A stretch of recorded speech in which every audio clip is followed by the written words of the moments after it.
Welcome to our ASOL English learning class.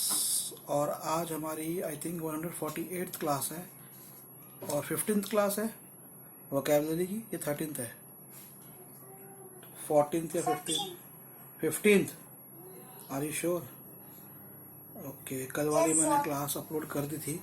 तो हम लोग इंग्लिश तो सीख ही रहे थे और इंग्लिश में ग्रामर के साथ हमने वोकेबलरी शुरू करी थी, और जिसके अंदर हमने काफ़ी सारी वर्ड्स ऐसे। आज हमारी 14th क्लास है, 148th क्लास है और 14th क्लास है हमारी वोकेबलरी की। तो हम शुरू करते हैं हमारी वोकेबलरी। कल हमने कुछ वर्ड्स किए थे, जैसे वो वर्ड्स एक बार मैं बता देता हूँ, बाकी आप पिछली क्लास में जाकर देखना कौन से वर्ड्स थे। वो वर्ड्स थे, मीनिंग उनके आप पिछली क्लास में जाकर देखना। अनकैनी, डेफ्ट। अनकैनी थोड़ा सा अजीब सा, समझ नहीं आता, जो डरावना। असंदिग्ध। जॉली, जबड़े से संबंधित। Deft, skilful and quick in one's movement. Catapult, गुलेर या वैसा गुलेर की तरफ फेंकना। टैसीटर्न, बहुत कम कहना, ढंग से कम्युनिकेट नहीं करना, बातों को कम। इमैक्युलेट, साफ सुथरा। एम्युलेट, अनुकरण करना या बेहतर करना। एक्सटोल, किसी की बढ़ चढ़ के प्रशंसा करना। एर्गो, देयरफॉर का एक दूसरा वर्ड है। Junket, small journey for employees for their motivation. Candour, साफ साफ अपनी बात कहना। स्क्रैपी, मेन मीनिंग जो स्क्रैपी था वो था बट दमदार तरीके से, अपनी एक दमदार तरीके से होना एक। तो इसके बाकी जो डिटेल में मीनिंग है वो आप जाके पिछली क्लास में देखना। आज का पहला वर्ड है, लिख लो, YORE, योर।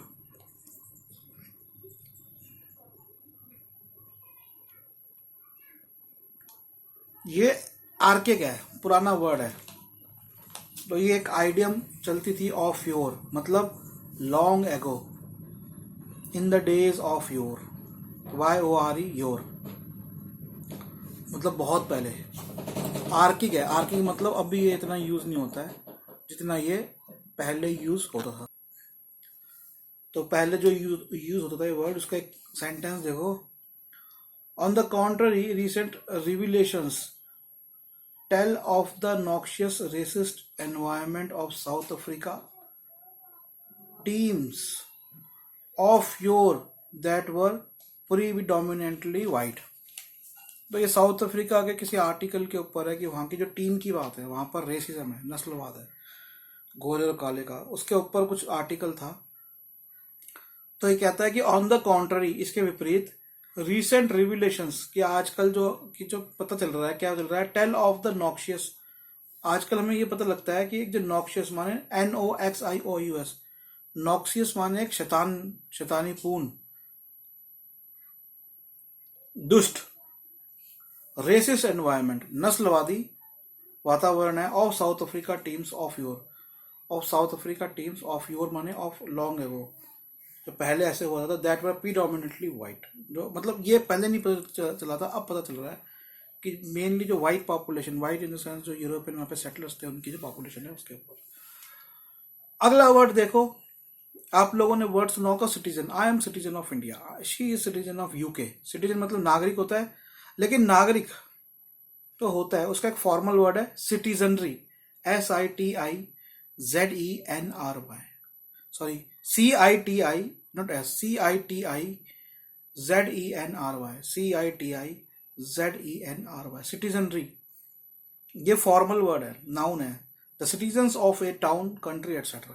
तो एक देश के, एक जगह के जो सिटीजन्स होते हैं, उनके लिए फॉर्मल वर्ड होता है citizenry, CITIZENRY।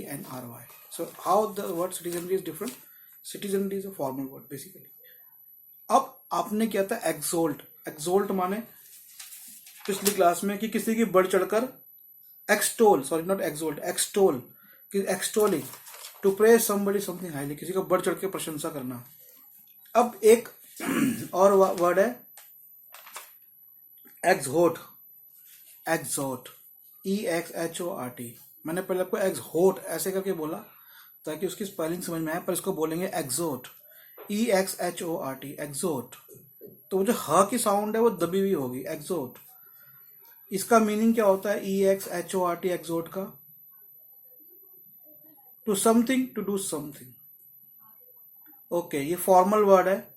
To advise somebody strongly, जिसे कहते हैं ना किसी को, यार मैं जब भी इससे कोई एडवाइस देने जाता हूँ तो ये ऐसी दमदार एडवाइस देता है, मतलब मेरे पीछे पड़ जाता है कि नहीं तुम ऐसा करो करो। तो किसी को एडवाइस करना स्ट्रांगली, मैं भी ऐसे कई बार करता हूँ कि देखो मेरा ये है, पर उसी पे जिस पे आप कई बार पक्के होते हैं कि नहीं भैया तुम्हें ऐसा करना ही करना चाहिए। एग्जाम्पल देखो, south Africa rugby success in 1995 was a result of Nelson Mandela's leadership, who exhorted the team for a superlative performance and his country's citizenry to support them। तो ये दोनों वर्ड आपको आ गए, एक्सोट और सिटीजनरी। तो क्या सेंटेंस है? एग्जाम्पल है ये कि जो south Africa rugby success in 1995, जो साउथ अफ्रीका में रग्बी जो खेल होता है उसकी सक्सेस जो थी 1995 में, वाज रिजल्ट ऑफ, वो परिणाम था, रिजल्ट ऑफ मैंने परिणाम था किसका? Nelson Mandela leadership, Nelson Mandela जो वहां के प्रेसिडेंट हुए उसकी लीडरशिप का। हु एग्जॉर्टेड द टीम, तो हु एग्जॉर्टेड द टीम मतलब उन्होंने दमदार एडवाइस दी टीम को फॉर ए सुपरलेटिव परफॉर्मेंस, कि वो अपनी सुपरलेटिव मतलब उससे हाई परफॉर्मेंस करें। परफॉर्मेंस के लिए हिंदी वर्ड क्या होगा? क्या होगा अवनीश? परफॉर्मेंस का हिंदी वर्ड बताइए। आपको पता है हमारे यहाँ पे जब जुडिशरी का एग्जाम होते हैं, एंट्रेंस एग्जाम, तो उसमें इंग्लिश से हिंदी करने के लिए भी आते हैं।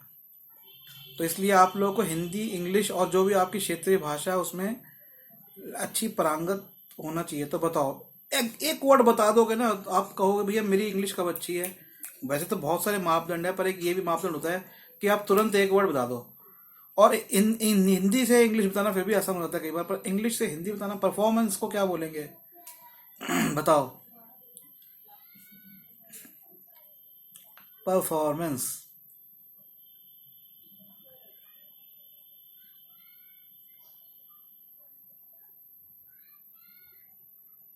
मतलब होता है कि आपने कैसा परफॉर्म किया। अब परफॉर्म का हिंदी क्या होगा? तो परफॉर्मेंस का भी आ जाएगा।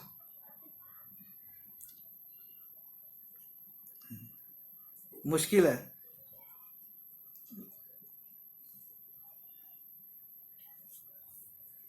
चलो इसे छोड़ देते हैं, जो मुश्किल है अभी मुझे भी याद नहीं आ रहा है। Okay, performance and his country citizenry to support them, और performance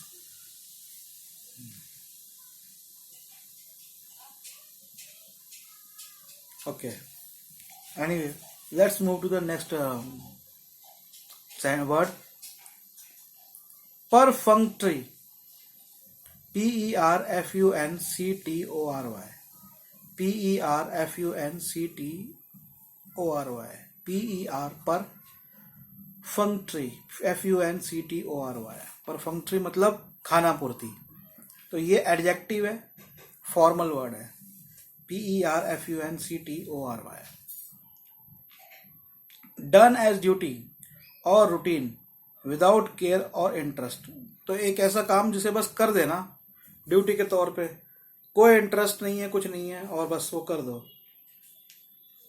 the south African cricket team of 1990s and 2000s, which had only a perfunctory colored player, were far more competitive than their current crop of players। तो basically ये कह रहा है कि उसमें कुछ black colours को कलर्ड पीपल को डाले गए थे, तो वो परफंक्ट्री था कि साउथ अफ्रीका की टीम में, जैसे कहते हैं ना हमारे यहाँ पे क्या होता है इंडिया में मैं बताता हूँ, ऐसे साउथ अफ्रीका में और ऐसा पूरे दुनिया में है कि कुछ क्लासेस होती है, कुछ लोग होते हैं, कोई वर्ण विशेष होते हैं, जाति विशेष होते हैं, या रंग विशेष के लोग हर जगह कंट्रोल करते हैं। अभी क्यों करते हैं उस पर हम नहीं जाएंगे, और जो दूसरे लोग होते हैं उनको दिखावटी तौर पे डाला जाता है, तो उस दिखावटी तौर को खाना पूर्ति हम जिसे कहते हैं वो वर्ड होता है परफंक्टरी। ठीक है, अगला वर्ड लिखो ब्लाइट, BLIGHT, ब्लाइट। ओके, इसके काफी सारे मीनिंग है ब्लाइट के, BLIGHT। A disease that damages and kills plants, एक डिजीज जो डैमेज करता है और किल करता है प्लांट्स को। समथिंग दैट स्पॉइल्स और has a very bad effect on something often for a long time, कुछ ऐसा जो कि किसी पे बहुत बुरा प्रभाव करता है, उसको बिगाड़ देता है और लंबे समय के लिए। तीसरा है टू स्पॉइल समथिंग, तो बेसिकली कोई चीज या तो वो पौधे को मार दे, एक ऐसा बीमारी पौधे को या किसी भी चीज को स्पॉइल कर दे लंबे समय के लिए, और ऐसा करना, तो ये वर्ब भी और नाउन भी, दोनों है, ऐसा करना भी और कोई चीज जो ऐसा करती हो। एग्जाम्पल देखो इसका सेंटेंस का, such a measure might be regressive for it blight opportunities for men and women to aspire for higher education. तो ये कोई सेंटेंस था मैन और वुमेन की हायर एजुकेशन पे, तो इसमें लिखा हुआ है सच ए मेजर, कि कोई उन्होंने एक नया कुछ कोई बात कुछ नया सुझाव हुआ होगा, such a measure be regressive, ये रिग्रेसिव माने सही नहीं होगा, for it blight opportunities for men and women to aspire for the higher education में जाने के लिए। ब्लाइट अपॉर्चुनिटीज मतलब जो अपॉर्चुनिटीज है कि लोग हायर एजुकेशन में जाए, उसको ब्लाइट कर देगा, मतलब लंबे समय तक उसे खराब कर देगा। अब एक और वर्ड लिखो, LODESTAR, LODE, lode, STAR, lodestar. क्या होता है ये? Star that a ship etcetera in steered by especially the pole star. तो ये एक तो लोड स्टार किसी सितारे से संबंधित है, शिपिंग के टाइम पे कुछ पोल स्टार से संबंधित है। दूसरा जो इसका इंपॉर्टेंट मीनिंग है वो ये देखो कि इसको हम कहाँ यूज में लेके आते हैं। A principle that guides one's behaviour and action, एक ऐसा सिद्धांत जो कि बिहेवियर को, किसी के बर्ताव को, किसी के अपने बिहेवियर को दिशा निर्देश देता है, किसी के अपने एक्शन को। तो अलग अलग लोग अलग अलग धर्मों को मानते हैं, और बेसिकली जितने भी धर्म हैं, मैं एक एग्जांपल आपको समझा रहा हूं, they all are lodestar to guide one's behaviour and action. तो हर एक के बिहेवियर को और एक्शन को गाइड करने के लिए, जैसे मैं जो बुद्धिज्म की स्टडी करता हूँ और भी सुनता हूँ, तो आप भी सुनना चाहोगे, अगर धर्म को सुनना चाहते हो तो सुन सकते हो, यूट्यूब पे एक बुक्स है, आप पढ़ सकते हो, हमसे ले सकते हो। तो जैसे अब बहुत से धर्मों में जैसे कहा गया है कि आप गुस्सा ना करें, वायलेंस ना करें, हिंसा ना करें, झूठ ना बोलें, मिथ्या वचन ना बोलें, ये सब क्या है? लोड स्टार्स है to guide one's behaviour and action, lodestar. इसका एक सेंटेंस देखो, when directive principles of state policy under part 4 of the constitution were not intended to confer enforceable rights on citizens, they were envisaged as a moral lodestar that articulate the aspirations of a young republic. Okay, मैं इसको छोटा सा बताता हूँ कि that एक छोटा sentence, directive principles are lodestars of our moral conduct. देखो हमारे कॉन्स्टिट्यूशन में 2-3 चीजें होती हैं कॉन्स्टिट्यूशन में बेसिकली जो इम्पोर्टेंट होती है। एक होता है fundamental rights, okay, and duties कोई नहीं पढ़ता, राइट्स सब पढ़ लेते हैं, but duties are also somewhere fundamental, तुम्हारी ड्यूटी परफॉर्मेंस की होती है। और एक डायरेक्टिव प्रिंसिपल है। अब क्या, जो पूरा कॉन्स्टिट्यूशन है ना, अपार्ट फ्रॉम डायरेक्टिव प्रिंसिपल्स, वो कॉन्स्टिट्यूशन जो कहता है ना कि हाँ भैया ये करना है, तो वो करना ही है, और वो करने के लिए राज्य सरकारें और सेंट्रल गवर्नमेंट बाध्य है, लेकिन डायरेक्टिव प्रिंसिपल्स के लिए बाध्य नहीं है। तो इसलिए डायरेक्टिव प्रिंसिपल जो होते हैं वो दिशा निर्देश होते हैं कि आपको दिशा निर्देश है कि आपको इस दिशा में जाना है, पर जरूरी नहीं कि आप जाओ, दे आर जस्ट डायरेक्शन देते हैं, but it is not necessary. तो उस पर इसके अंदर यही क्या है कि directive principles are lodestars of our moral conduct, कि हमारा जो मोरल कंडक्ट है उसके ऊपर डायरेक्टिव प्रिंसिपल्स को हमें देखना चाहिए। बट ये एक अलग विषय है कि directive principles could be also change as per the need of the time. Okay, अगला वर्ड देखो, MOOT, मूट। ये मैंने कराया क्या आपको, ये वाले वर्ड मूट, निम्बल, इन्फ्रैक्शन कराए ये आपको? नहीं कराए। देखो MOOT, moot. Now what is moot? MOOT, moot, there are two meanings of moot. One is to suggest an idea or raise a matter for discussion. Okay, that is the same thing. एक आपने सुना होगा कभी word आपको आएगा moot court. तो moot court क्या होता है? ऐसे कोर्ट की प्रोसीडिंग्स होती है, ऐसे स्टूडेंट ईयर्स में एक नकली कोर्ट बनाया जाता है एक तरह से, उसे हम मूट कोर्ट कहते हैं। But basically why it doesn't mean कि it is a fake court. Okay, it's not a court, but why it is called moot court? Because the meaning of the word moot. तो moot court, मूट का जो meaning है वो समझो, to suggest an idea और to raise a matter for discussion. तो किसी idea या डिस्कशन को ये वर्ब है, लेके आना, कहते हैं ना भैया अब इस मुद्दे पे बहस होगी, तो उस प्रक्रिया को हम कहते हैं मूट। सेंटेंस देखो, when the idea of engaging an all women workforce was first mooted, it was met with resistance. So when the idea of engaging an all women workforce, आपको मैं बताता हूँ यूरोप के अंदर कई जो फिल्म फेस्टिवल्स होते हैं वहां पर सारी महिलाएं ही ऑर्गेनाइजर्स होती हैं।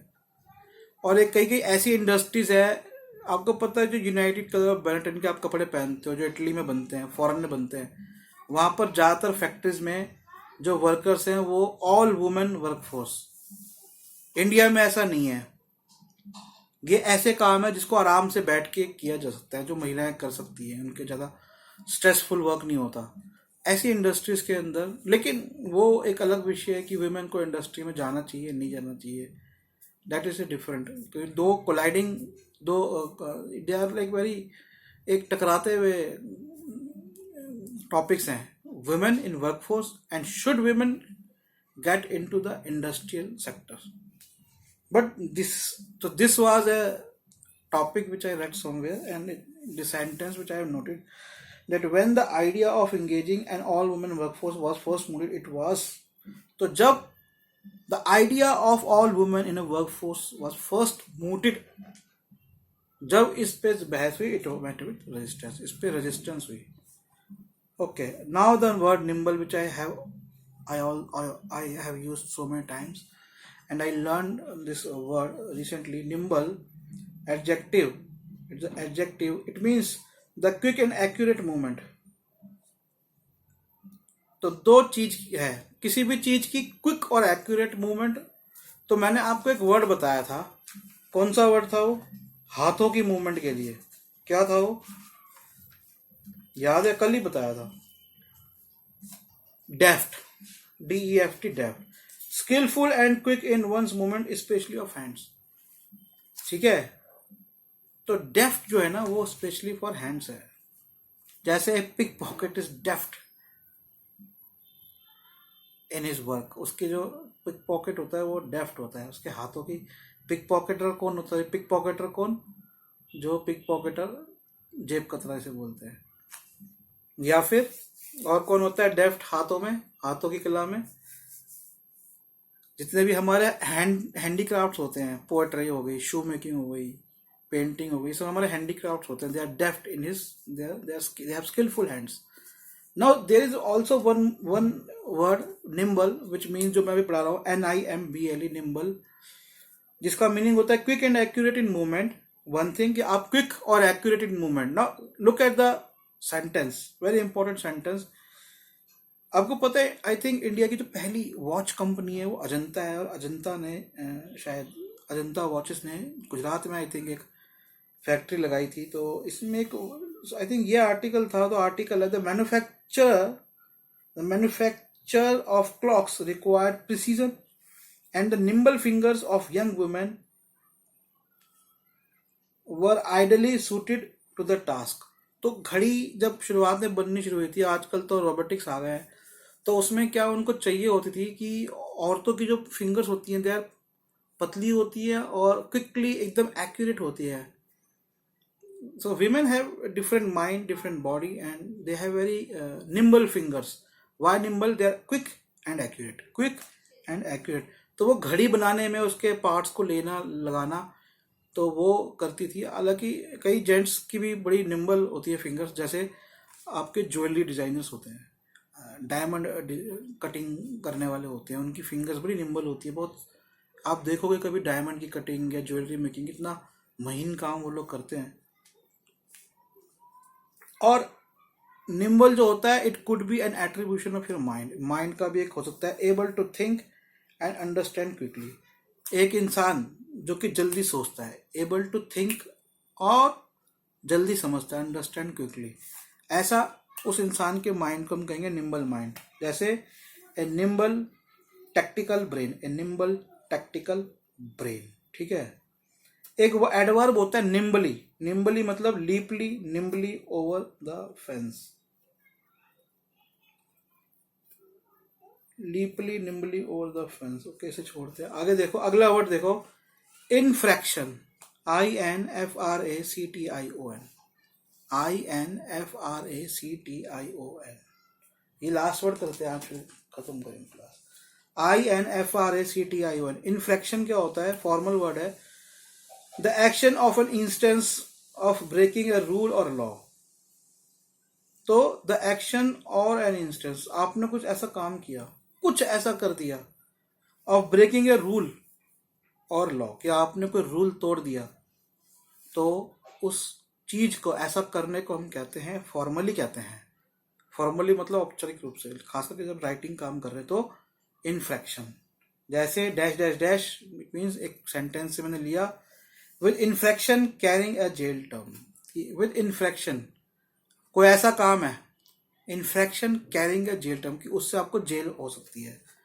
ओके, सो ये क्लास आज की यहीं खत्म करते हैं, कल मिलेंगे, ठीक है, बाय।